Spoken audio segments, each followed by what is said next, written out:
तो आज जैसा कि आप देख रहे हैं कि यहाँ पे जेई एडवांस पीवाईक्यू नहीं लिखा हुआ है, ठीक है। आज एक नया टॉपिक लिखा हुआ है, how to metal and non metal react, ठीक है। अब आप सोच रहे होंगे सर ये कहाँ जेई से पढ़ाते पढ़ाते क्वेश्चन सोल्विंग करवाते करवाते कहाँ पे पहुंच गए।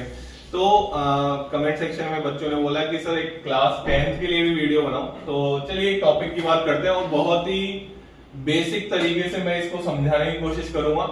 कोई क्लास 9th का बच्चा भी होगा ना, वो भी इस टॉपिक को आराम से समझ सकता है। क्लास 10th का तो ऑब्वियसली जिसके बेसिक बहुत कमजोर होंगे ना, देखो मैं एक लाइन बोल देता हूं कि अगर आपको टीचर बार बार बोल रहा है कि बेटा ये पढ़ लिया करो पढ़ लिया करो पढ़ लिया करो, तो आप नहीं पढ़ रहे ना, तो इसमें आपका नहीं टीचर का भी कहीं ना कहीं कॉन्ट्रीब्यूशन है। बताओ कैसे। एक टीचर का काम होता है उस सब्जेक्ट में इंटरेस्ट जनरेट करना, ठीक है, कि बार बार बोलने से बच्चा नहीं पढ़ता है। मैं आपको भी ये नहीं बोलूंगा कि बेटा तुम मेरी ही वीडियो, अगर तो आपको पसंद आएगा, आपको समझ में आएगा, मेनली तो है ना, पसंद और समझना दोनों एक साथ ही जुड़े हुए रहते हैं, ठीक है। तो अगर आपको समझ में आएगा तो आप पसंद करेंगे, ठीक है, मेरे पढ़ाने के स्टाइल को, नहीं तो नहीं करोगे। चाहे मैं कितना ही बोल लूं, चाहे मैं कितना ही शेयर करने को बोल लूं, लाइक करने को बोल लूं, कमेंट करने को बोल लूं, कुछ नहीं करोगे आप। लेकिन अगर आपको पढ़ाने का तरीका मजा आ गया ना, कि हाँ जब आप जो पढ़ा रहे हो ना वो चीज समझ में आ रही है, और मैं मैक्सिमम बच्चों को ऐसे रिलेट कर सकता हूँ कि मैं भी एवरेज स्टूडेंट था, ठीक है।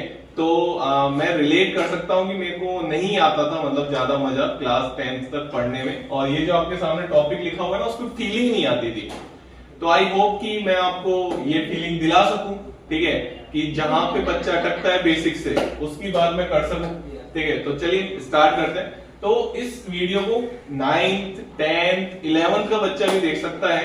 9th में मैं आपको बता देता हूं, जहां पे आपने structure of atom 4th chapter जब आता है केमिस्ट्री का, ठीक है, तो उसमें आपको उसकी रिलेटेड मैं बातें बताने वाला हूं, इलेक्ट्रॉनिक कॉन्फ़िगरेशन के बारे में। क्लास 10th की हम जब बात करते हैं तो एक चैप्टर आता है 3rd metal and non metal का, और एक चैप्टर आता है 4th कार्बन एंड कंपाउंड का, उसमें ये चीज रिलेट होने वाली है। क्लास 11th की जब हम बात करते हैं तो उसमें केमिकल बॉन्डिंग का एक चैप्टर आता है, तो उसमें स्टार्टिंग में आयनिक बॉन्ड पढ़ाया जाता है, कोवलेंट बॉन्ड पढ़ाया जाता है, तो उसके बारे में हम बात करने वाले हैं।